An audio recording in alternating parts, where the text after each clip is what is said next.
When it comes to living life, there's a lot to overthink, but I don't ever have to overthink my water. I've been drinking Smart Water for years and truly love its pure, crisp taste. It's vapor distilled through a process inspired by clouds. I love chic branding, and Smart Water's sleek bottle shape makes it the perfect accessory for any day bag, workout tote, or backpack. Smart Water is the smart way to hydrate no matter what you have going on in your life. Life is full of choices. Smart Water is a simple one. Visit drinksmartwater.com to learn more.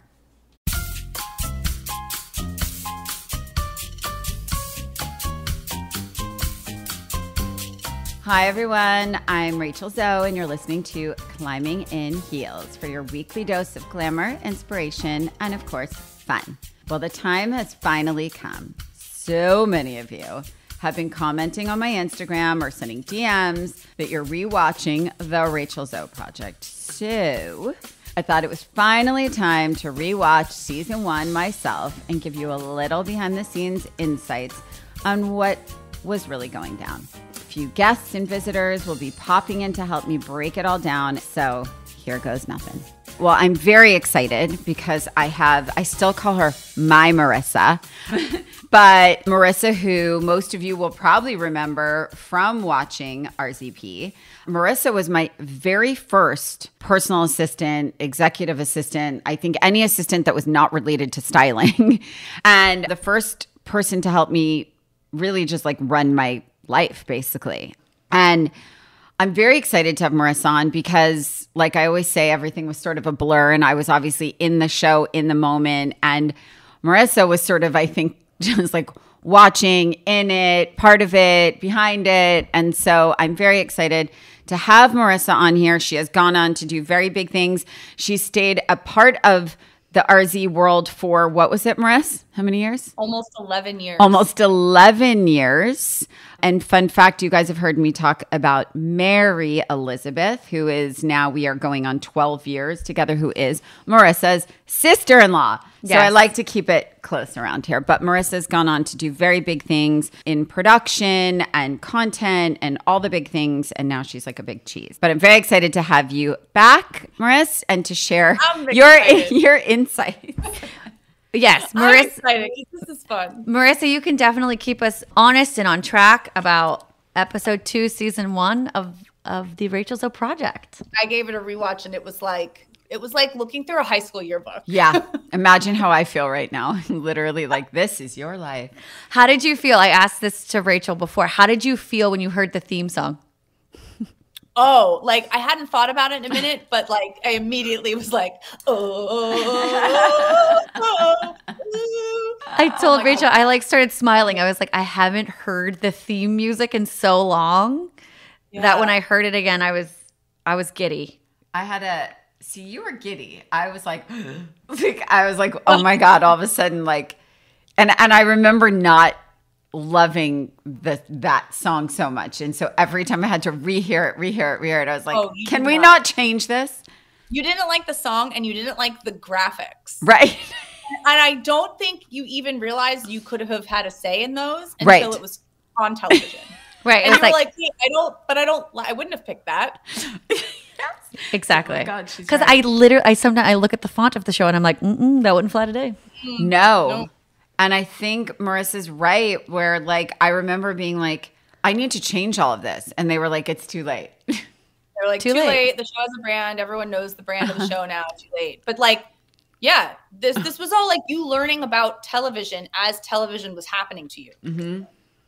Yeah. As life was happening. We were saying, I mean, there was certainly reality TV happening in the landscape, but it wasn't like it is today at all, with like full unscripted, developed, programmatic TV. It was like what you guys were doing back then was very kind of guerrilla, and like it was happening as you were shooting and filming, and it's crazy. And I think people don't know that it took us 9 months to film each season. Especially those first couple, because we really didn't change anything about your life or anything you were doing for the sake of the show. Right. The show followed what you were doing. And right. If a story was going to take months to happen, we just shot for months. Right. I was going to say, do you think you overshot a lot of stuff that didn't make the final cut of the show for season 1? Probably, but like all the main things were in there. Yeah. Because I very clearly remember my constant sort of, I don't want to say fight, but I would say challenge, was that life doesn't always happen in an arc, right? Like my life was not, it was unraveling, as you said, in real time. And I think, which makes sense, Bravo needs to have a beginning, middle, and an end. But life doesn't always happen with a beginning, middle, and an end. And certainly not in an episode. And I think my challenge was really trying to keep it authentic to what was actually happening and not being scripted, tied with what they needed, a button, a middle, a story arc.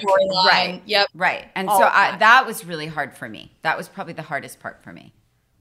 And then there were some things that happened that, you can't include because they involve, clients or, there's so much more that happens that doesn't even make the show. Right. And that is correct. And I think, I remember very clearly people saying like, oh my God, you did this and we feel like we're in your life, and oh, Rach Raj, like we know you because this happened on the show and we know. And I just remember thinking to myself, I'm so glad people feel that they were such a big part of it because there was so much they didn't get to see. Because I felt like I had to protect so many people, as you said, like photographers and actors and, designers and all the people that I had to sort of protect their image or integrity or whatever it was. And for me, as an executive producer, thank God, that was very hard to manage for me because sometimes I had to take out sometimes the essence of the story. Right. And it seems to, and it seems to me the way that you guys or the producers laid it out was you're focusing on one client for one episode, right? When in reality, we're going to talk about Debra Messing in this episode, but you were working with Deb and like 6 to 7 other clients likely going to the same event. So it's putting the spotlight on one specific client of yours, but in reality, you were doing that job 6 other times. Correct. Yeah. Much more. And it was trying to take something that you do that's like very intimate, like fittings with your clients, which we can't show. Right. And then how do you show that in a story? So like when they busted out the model to try on Debra's gowns, I was like, oh, well, there's the thing we had to do for television. Correct. That's what I said to her. I was like, wait a second. You did an edit on a model before Debra got there to try it on. And Rachel was like, I guess. Right. Yeah. So it was. TV. Because, think about it as the viewer. You're like, the one thing you want to see is someone trying on all the dresses. 100%. And you're never going to get that moment. So, I mean, there was always those times where we'd sit down with Rachel and, the production company and the network. And we would make a list of here are all the things Rachel has going on. Yep. And of all the things Rachel has going on, which things are we allowed to show? And then other things we were allowed to show. How do we tell it in a way that like gives the audience enough pieces of that process? Right. Otherwise, you miss a whole chunk. So we had to do that fitting. Yep. With the model. That's so funny because I remember because I'm like, I don't remember doing that. And then I'm looking at her and I'm like, wait, we probably did that because Debra was probably shooting and couldn't come do it, or she just didn't want to be like change on you know what I mean? That might have been hard. You probably had the fitting already. The dress was picked. And then we went back. And maybe to create a little try on magic. Also because Joy was a model prior to being an actor, and I think for her, she was just much freer about those things. She was like, "It's all good, it's fine." You remember? She would just like, "All right, where do you want me to change?" Right, like because Joy definitely tried on gowns that didn't work or weren't going to be the one. Right. Yeah, that's interesting. So the episode 2 kicks off, and it's Rachel preparing for an Elle Decor shoot, Marissa, at the house/studio. Knowing what at-home shoots feel like for Rach, was that like insane? It seems like a lot of work. As I was watching this, I kept pausing it. And I was watching with my husband, and I kept asking him, I'm like, do you remember, was this when this happened? Because I was trying to put the pieces together. Because I was like, you had furniture in your house and you swapped it for all this new stuff. And I think that was like half for the show. Right. And if we can't talk about this, we can't talk about this. Yeah. But I think it's because your house was broken into.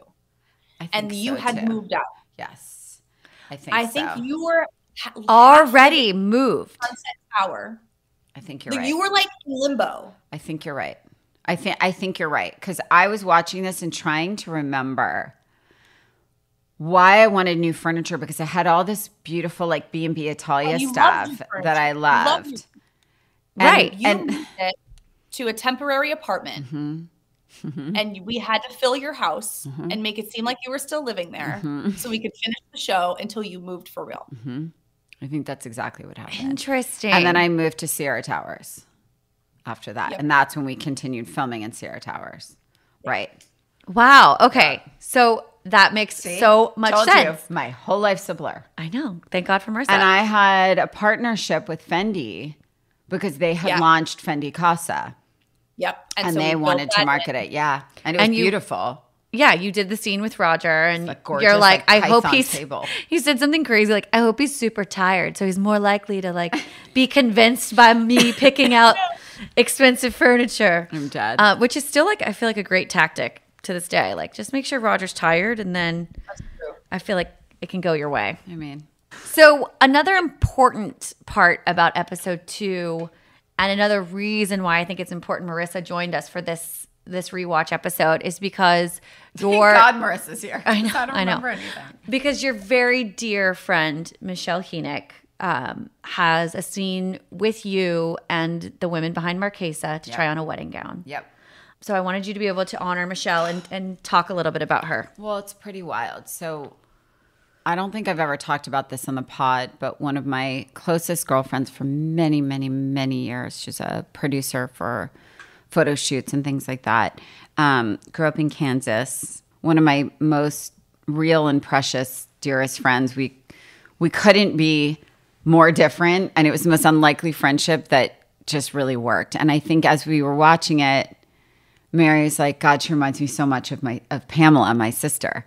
And when I look at her, I'm like, that's why we connected, because she reminded me of my sister probably. And we made sense somehow. And when she was getting married, and this is someone who, when I say loathes attention, she does not want anyone looking at her and talking about her and making a fuss over her, which is funny because she's an Aries, so it doesn't really make sense. But so I ended up helping her get her wedding dress, and it was Marquesa, and she had this magical wedding in the hills of Kansas.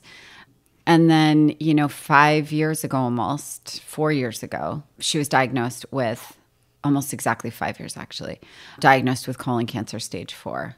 And they said she'd live 3 to 6 months, and she lived over 4 years, or almost 4 years exactly, and passed away right before her birthday, about a month before her birthday.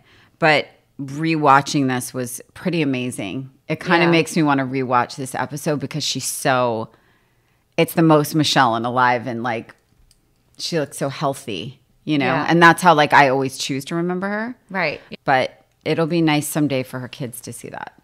You know? It's like that's the wonderful part about looking back or you making the decision to make this show. It's like you have this for better or for worse, video album of your life. Yes. And the people who are in it. It's like a time capsule. It is a time capsule.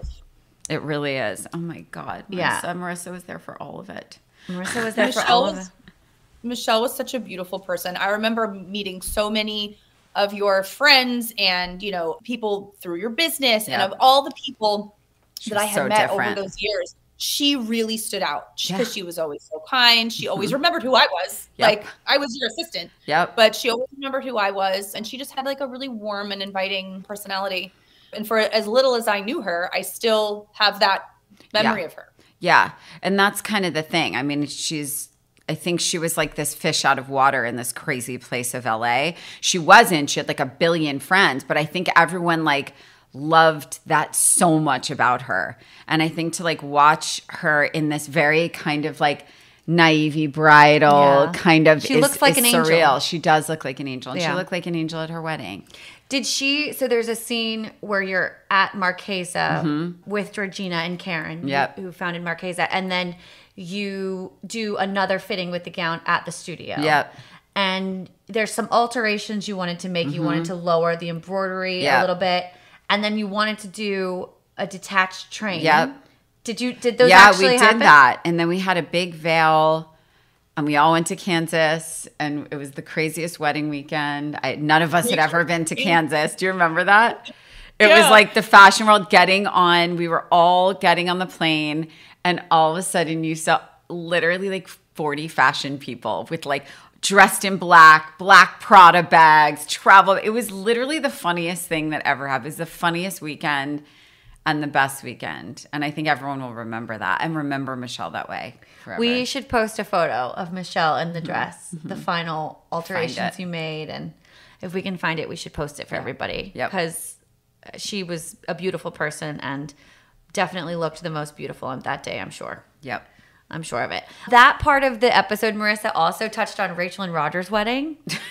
Rachel and I recently did an episode about weddings because it's like wedding season, and so many people in her DMs ask her about what they should wear. They're a guest, or what, there's a common thread of what does black tie actually mean? What does formal mean? So Rachel did an episode to talk about that, and we talked about her wedding a lot. But it was really nice to see you talk about that on the show. I didn't remember you shared that bit of personal life on the show.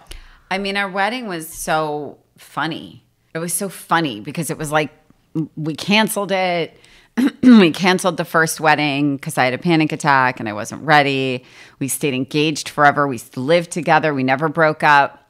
I think our life was just happening too fast and I couldn't wrap my head around it. When it comes to living life, there's a lot to overthink. Like most working moms, I am constantly juggling my work and my family life, and sometimes all that decision-making is truly exhausting. But at least I don't ever have to overthink my water.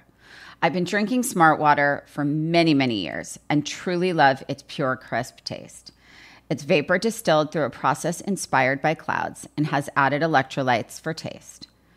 The first thing I do when I wake up in the morning, every morning, is head down to my kitchen to drink water. Hydrating with Smart Water is my favorite way to start the day, and making that simple choice is such a refreshing change of pace from the whirlwind of my life. Starting my day by focusing on myself and my health is so important to me. I'm always a lover of chic branding and packaging, and Smart Water's sleek bottle shape makes it the perfect accessory for any day bag, workout tote, or backpack. I absolutely love how the rounded bottle fits perfectly into my kids' side pockets for school or camp. Smart Water even looks chic displayed on any counter or vanity in my house. As most moms know, it can be tricky to get kids to drink enough water, but my boys absolutely love the taste of Smart Water, and the sports cap is great for their very, very active days. Smart Water is the smart way to hydrate no matter what you have going on in your life. Life is full of choices. Smart Water is a simple one. Visit drinksmartwater.com to learn more. My dad works in B2B marketing, but I never really knew what that meant. Then one day my dad came by my school for career day and told everyone in my class he was a big MQL man. Then he just kept saying things like, the more MQLs the better, over and over. My friends still laugh at me to this day. I think it means marketing qualified lead. One thing's for sure, I'll be known as the MQL man's kid for the rest of my days. Why couldn't you just be a fireman or a lawyer? Why? You ruined my life, Dad. Not everyone gets B2B, but LinkedIn has the people who do. And with ads on LinkedIn, you'll be able to reach people based on job title, industry, likelihood to buy, and more. Start converting your B2B audience into high-quality leads today. We'll even give you a $100 credit on your next ad campaign. Go to linkedin.com/customer to claim your credit. That's linkedin.com/customer. Terms and conditions apply. LinkedIn, the place to be, to be. AI might be the most important new computer technology ever. It's storming every industry, and literally billions of dollars are being invested. So, buckle up. The problem is that AI needs a lot of speed and processing power. So how do you compete without costs spiraling out of control? It's time to upgrade to the next generation of the cloud, Oracle Cloud Infrastructure, or OCI. OCI is a single platform for your infrastructure, database, application development, and AI needs. OCI has 4 to 8 times the bandwidth of other clouds, offers one consistent price instead of variable regional pricing, and of course, nobody does data better than Oracle. So now you can train your AI models at twice the speed and less than half the cost of other clouds. If you want to do more and spend less, like Uber, 8x8, and Databricks Mosaic, take a free test drive of OCI at oracle.com/strategic. That's oracle.com/strategic. oracle.com/strategic. When it comes to living life, there's a lot to overthink. Like most working moms, I am constantly juggling my work and my family life, and sometimes all that decision-making is truly exhausting. But at least I don't ever have to overthink my water. I've been drinking Smart Water for many, many years and truly love its pure, crisp taste. It's vapor distilled through a process inspired by clouds and has added electrolytes for taste. The first thing I do when I wake up in the morning, every morning, is head down to my kitchen to drink water. Hydrating with Smart Water is my favorite way to start the day, and making that simple choice is such a refreshing change of pace from the whirlwind of my life. Starting my day by focusing on myself and my health is so important to me. I'm always a lover of chic branding and packaging, and Smart Water's sleek bottle shape makes it the perfect accessory for any day bag, workout tote, or backpack. I absolutely love how the rounded bottle fits perfectly into my kids' side pockets for school or camp. Smart Water even looks chic displayed on any counter or vanity in my house. As most moms know, it can be tricky to get kids to drink enough water, but my boys absolutely love the taste of Smart Water, and the sports cup is great for their very, very active days. Smart Water is the smart way to hydrate no matter what you have going on in your life. Life is full of choices. Smart Water is a simple one. Visit drinksmartwater.com to learn more. When it comes to living life, there's a lot to overthink. Like most working moms, I am constantly juggling my work and my family life, and sometimes all that decision-making is truly exhausting. But at least I don't ever have to overthink my water. I've been drinking Smart Water for many, many years and truly love its pure, crisp taste. It's vapor distilled through a process inspired by clouds and has added electrolytes for taste. The first thing I do when I wake up in the morning, every morning, is head down to my kitchen to drink water. Hydrating with Smart Water is my favorite way to start the day, and making that simple choice is such a refreshing change of pace from the whirlwind of my life. Starting my day by focusing on myself and my health is so important to me. I'm always a lover of chic branding and packaging, and Smart Water's sleek bottle shape makes it the perfect accessory for any day bag, workout tote, or backpack. I absolutely love how the rounded bottle fits perfectly into my kids' side pockets for school or camp. Smart Water even looks chic displayed on any counter or vanity in my house. As most moms know, it can be tricky to get kids to drink enough water, but my boys absolutely love the taste of Smart Water, and the sports cup is great for their very, very active days. Smart Water is the smart way to hydrate no matter what you have going on in your life. Life is full of choices. Smart Water is a simple one. Visit drinksmartwater.com to learn more. And I had this notion that like getting married means you were like dead, means it was like over, meaning like any fun or any adventure, any excitement was just over. And we ended up getting married eventually because my mother basically forced me and was sort of like, guess what? The Rainbow Room's available on February 15th. And that's kind of how it started. And then I got the wedding dress and I tried it on like a couple weeks before the wedding. I never did like a proper fitting, honestly. Like I just— Isn't it funny how the stylist, like at the end of the day, like you put yourself last. You're like, nope, I don't want to have a fitting. Nope. Do you know what? Erin Walsh and I, who you went to school with, Erin Walsh and I were joking about that the other day because I presented her with this award, and she's always been so gracious about me and I guess how my career influenced her or whatever. Anyway, we were with her husband and I was wearing this dress, which of course was too long on me. And I said something like, oh yeah, I'm just stepping on my dress because of course, why would I alter my own dress? And he started laughing and he was like, I just decided to wear this like an hour before we left. And her husband started laughing because he's like, that's Erin too. Like we never alter our stuff. We always decide last minute because I think it's also like, it's like being a mom. right? Like you are last. Being the stylist is last. I mean, at least for me it was. I think nowadays, I don't know that rings true for every stylist, but I would say for me it definitely was. And I think I was so focused on them that I was like, okay, I'll figure it out. I'll just pull something. It'll be fine. And if it doesn't fit, I'll just pin it.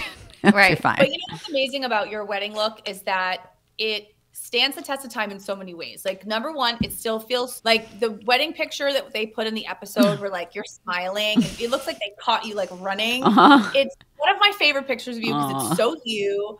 And you just look like so carefree. Like even you're talking about all this like, you know, hesitation you guys had about planning your wedding. You don't see that at all in your photos. You guys look so like carefree and happy. And you were so young. I was so young. You guys got married so young. So young. I cannot believe how young I was. I love that Marissa just called out the photos because I literally said to Rachel after we watched the episode, I go, there's 2 or 3 that production puts up and Rachel's voiceover is talking about the story over it. And I'm like, where is that photo? Like I've seen your wedding album and I don't know where that one is. Because we had a proper wedding photographer.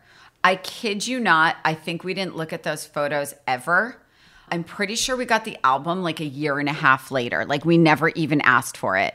And then finally they were like, we can't hold this anymore. You were like, we need to clear this out. And then, but we had Race Willard, who was one of my best friends at the time, who was an amazing fashion photographer. And he shot all the candids.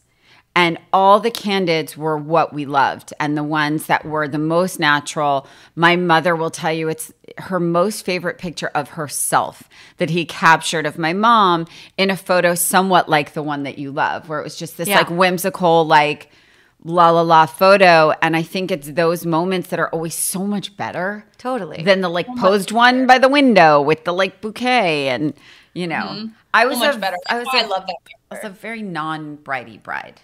But for you being a non-bridey bride, you were very extra. You had the tiara, you had the veil, you had the opera-length gloves and the ball gown. But you made it, it didn't wear you. Like you were very relaxed in it. Like your hair was down. Like it felt very you. Well, you know me, if I weren't updo, that would have made me cry. Because I would have needed my curtain. Can you imagine? Oh, no. No, you would have hated every photo. Marissa, there are pictures of me with my hair up over like the RZP years. And it was like a lapse of sanity. I don't know how that happened. It was when you were pregnant with Skylar. Right. So why did I put my hair up when I was pregnant? I don't know. I think I don't know. You went through like a hair up phase while you were pregnant. That's wild. It was the hormones. Maybe. Maybe I had so much collagen in my face that I was like feeling it. Yeah. Okay, so episode 2 also, we'll get to Floodgate because that's like the main drama of episode 2. But I want to talk about your studio for a minute first. How does that? Because Marissa worked from that studio, knows it intimately. I was shook by some of the things I saw fly down there that I don't think you would let fly now. Like the amount of plastic hangers. Oh, that made me mental. I was shook. I was like, you know what I'm saying? Because it was pre-velvet hangers. Is that what it was? Wait, your closet, now I'm thinking about it because you see hangers in the episode. I remember when I first started working with you, your closet was wooden hangers. Wooden hangers. This was like pre-velvet hangers. Right. So it was like your closet was wooden hangers and the studio just had whatever. Got it. And also don't forget, that's what like they sent. That's also what they would like send gowns on, were those plastic hangers. So they weren't always rehung. And then because if you rehung them on nice hangers, they would just slide off because this was pre-velvet hangers. Right. That's so funny. It's before pre-velvet because I was Marissa knows that. I was like, there's no way. There's no way on God's green earth you would let that slide today. No. And they catch on everything. Yeah. They're terrible. There's no way. There's no like way. On tulle, like I very distinctly remember if something had tulle like at the top or like beading and it would go in that hooks, those little like divots in the plastic hangers. Yeah. Ugh, and beads next to tulle. Oof. I was also shocked, stunned, and amazed by how there's scenes of Brad getting shipments in for Debra Messing's SAG fitting. So all these shipments are coming in finally because there was the FedEx snafu And as the viewer, he gets the phone call. They're stuck in Tennessee. They're not going to make it for the fitting or for the award show. So that's like the cliffhanger that's happening. And then boxes come. The way that box cutter was used to absolutely slice the box that open used to freak me out. Gave me so much anxiety. They were so really crazy with the box cutter. Did you cringe when you watched it? I thought that too. I was like, ooh, that box cutter like is real close to everything. I mean, I remember like when those dresses would come in, it would be like one gown in multiple layers of packaging, right? Mm-hmm. It also depends where it came from. Right. Because sometimes it didn't. Like, sometimes they were just out in exposure. PR would send it one way, designer would send it another way. But it should be like in a plastic, in a garment bag, and then like stuffed. Mm-hmm. So totally. if you ripped at it with a, box cutter, you'd be okay. But no, that box cutter, I felt that too, Mary. In some instances, I was like, oh, you just slashed the gown. Like, there's no way. It is pretty wild. I used to watch them do that, and I would like jump because it was just like whenever I see a blade near anything that. Yeah. Yes, 100%. Yeah, there's so many things I watch when I watch this that I'm like, my insides are like so cringe. Because I want to talk to Marissa about like, I mean, depending on how open she wants to be, but like, I don't feel like they were very nice to you. I would say in general, it wasn't. Like Joey was. You and Joey were super tight. Joey and I were very tight. You guys were like brother and sister. Joey and I were BFFs. Like, but it wasn't like outwardly mean. It was just like, she's there. She's there doing her like thing. didn't bother. Yeah, it didn't bother. Right. Yeah, that makes sense. I mean, we had parallel things we were dealing with. Right. Like, yeah. All of the things they were dealing with in the studio, I was dealing with like quite the opposite. So it was like people forget when they watch reality television that like it's not just the 3 people you're watching in the room. Right. There's 15 people in totally. there. Right? Like, there's so many people in and there. My house was small. That was not a big house. That was a small house. Not a lot of space. So I'm behind that wall, basically the wall where all the racks are. They keep showing Brad. I'm behind that wall with 10 people. Yep. Right. Yeah. Your showrunner, your sound guy, like all the people that can be in the room. I'm back there with them, making sure they don't mess anything up in your house. Yeah, also that. Also, I know you call yourself a triple Virgo in this episode. And I know how delicate we all are when we shoot at Rachel's house. So thinking about an actual film crew, Marissa, like in her living, working space, I'm sure you were on a 12. That was so hard. That was so hard. Like, that was the first few seasons of this show were so hard. Mm-hmm. Like, for all of it, because it was one of the first. People were figuring out how to produce it. I was trying to keep it real and authentic and unscripted. They needed to get what they needed. The no pun intended, the reality of the situation was it was my real job times 20. Sure. So they were trying to get what they needed. I was trying to do my actual job. Yep. Roger was still working a job, like his job, his career. Marissa was doing her part, trying to manage the team, manage our lives.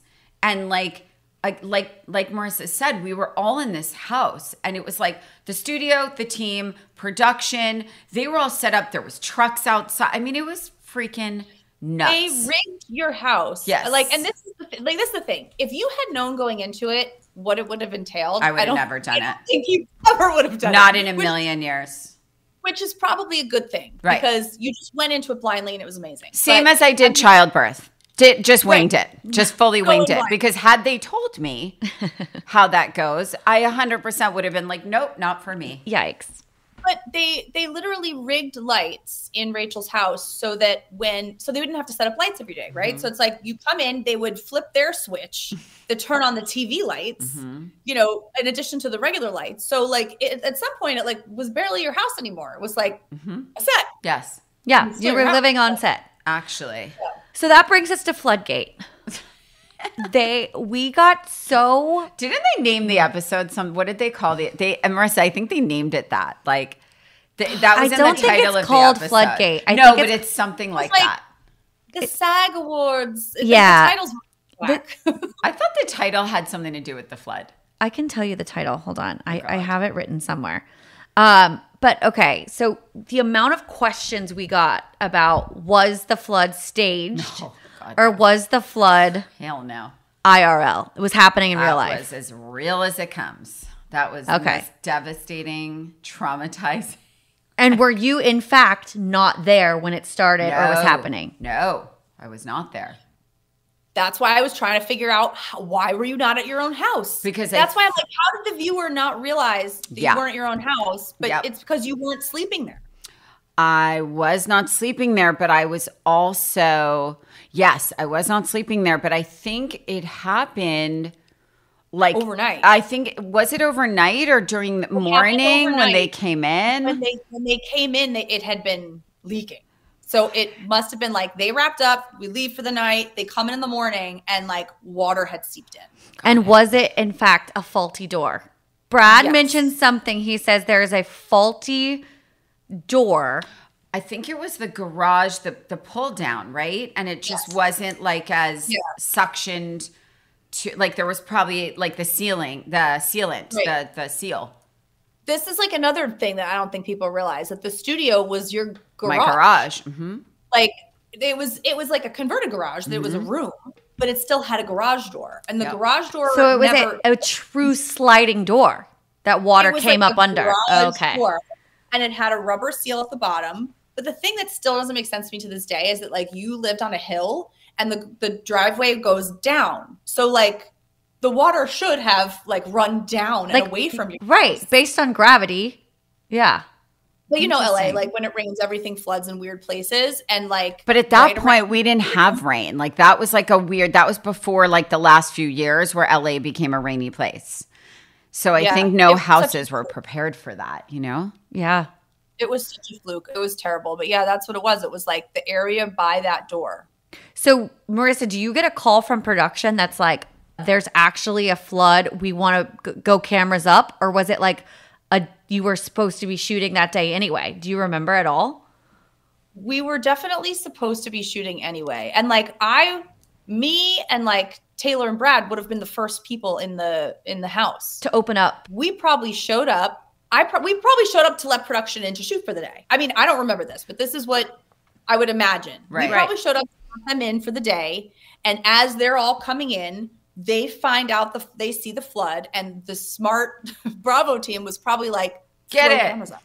Yeah. Throw cameras Start up. rolling now. Yeah. Start rolling, because it wasn't like later seasons where like we knew when we were going to start, right, and we knew kind of what we were going to shoot. It was like they just shot what was happening. And this is season one. We just went rogue most of the season. It was just crazy. But I think too, I remember very clearly that morning I had all these appointments like to pull, and I went on jewelry appointments, and that's why like I was calling my team like, where are you guys? Because I was calling to tell them to pick up. If it's true to the show, you were out. You were pulling jewelry. Yeah, we're at appointments. Yeah, which is probably true. Yep. Right. There is another scene where everyone is scrambling to wring the water out of these gowns that have been pulled for SAG Awards, and they're hanging up in a guest bathroom. They're dripping into a bathtub.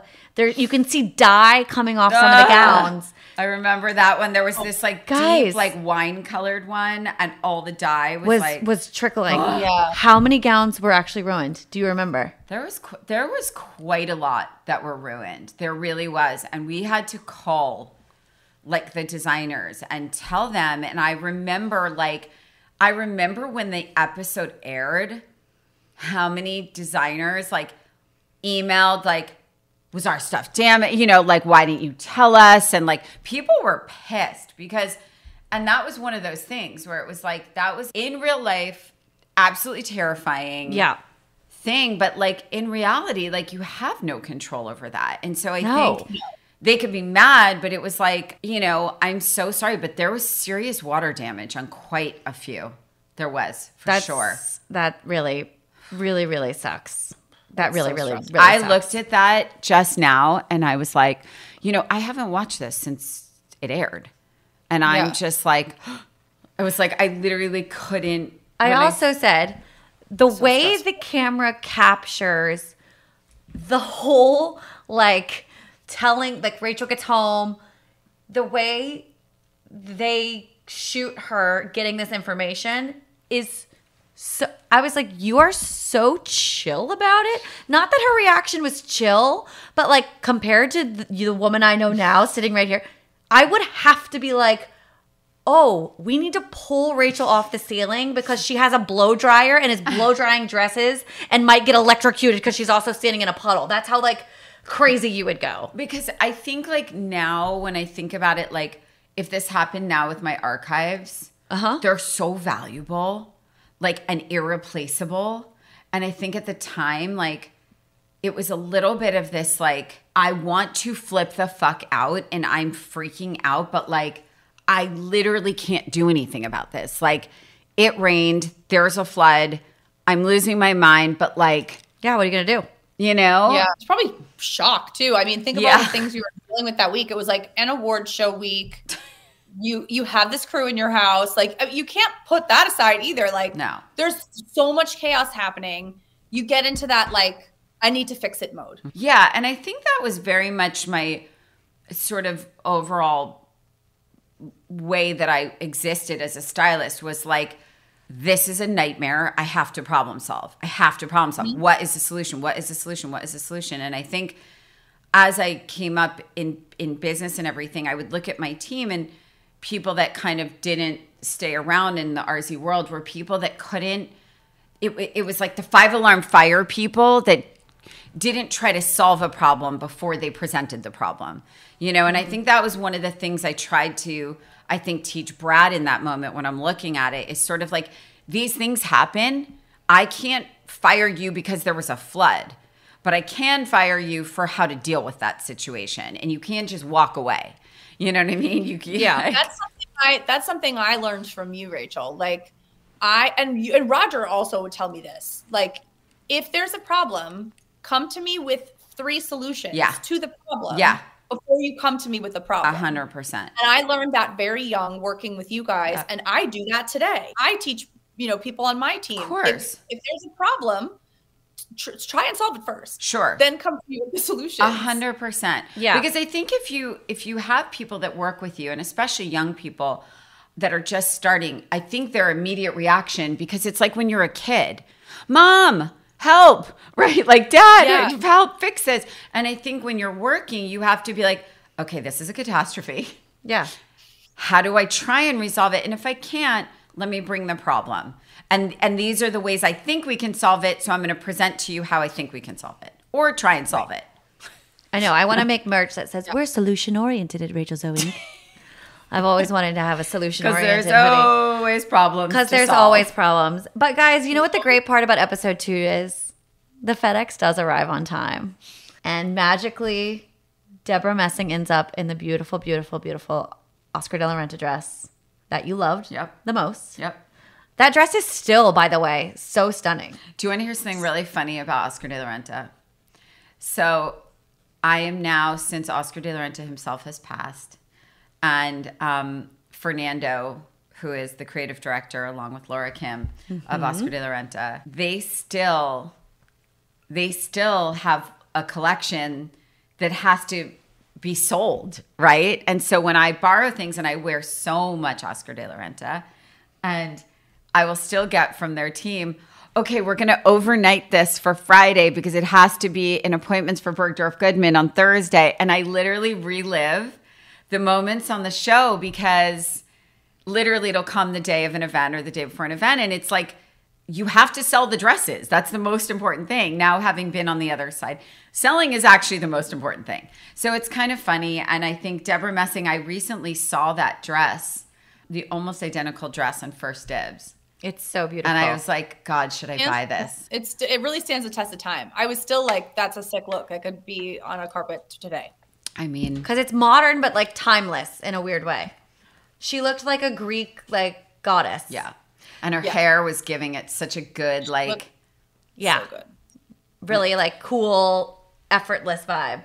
You know, I also want to note that Marissa not only started in the very beginning as my PA on the show, but in the end, by season, I think 4 and 5, was like co-producing the show with us and sitting behind the camera and really just so like managing and directing that process. She was like, we need to cut down on shoot days. Yeah. And then we got to do it in a few months in the last season. Yeah. We got really efficient at the end. Yeah. But then it gets really complicated because your business got even more complicated in a great way. Where your business was expanding. And it was like, trying to protect now not only your clients and the styling part of your business, but like you have upcoming product launches that you can't release too much information on before it comes out. And it just becomes this giant puzzle. It's true. And I think that's ultimately what it is because everybody wants the show back. And I'm like, God, what is RZP 2.0? I don't know. Maybe our listeners can help us contribute to what RZP 2.0 would be. Yeah. Right? Maybe it's Skylar. Like live, laugh, loving in LA. No, I'm just kidding. He would love that. You would hate that. Marissa would have to produce it with Mary Elizabeth. Oh God, that would be so Skylar's fun. already been my boss once. That's enough. But that would be too much fun, honestly, to have Marissa and Mary do this. That would be actually too much fun. It would be a blast. We might not get any work done. I know. What TV show what would the final product be? We're not sure. M&M. Okay, I want to leave everybody with a little takeaway because you talk about this when you're pulling a look for Debra, and is it still hard for redheads to wear red dresses? How do you feel about it now? I think it depends because I think we've now seen like Jessica Chastain have major red moments. I think we've seen Julianne Moore have a major red moment or two. I think it's challenging because it really, to be honest, I think it's more a personal choice, I think, for redheads. I think it's more in their minds, I can't wear red. It's sort of like how I don't like to wear gray. Right. And then when I wear gray, everyone will be like, that looks great on you. I'm like, no, it doesn't. No, it doesn't. So I think it depends. So the answer is nothing's impossible. And I think it's the right shade of red. It has a lot more to do with skin. Sure. Because certain colors turn your skin a certain color, like a chartreuse. Everyone's so afraid of it, but it can look epically amazing on certain skin tones. Fascinating. Fascinating. Groundbreaking. Floral for spring. I know, groundbreaking. Marissa, was there anything about season 1 that really stands out in your mind? Any like good or bad or? My crush on Jeremiah, the PA. Oh yeah, the PA. We always had to have at least one hot PA for Rachel.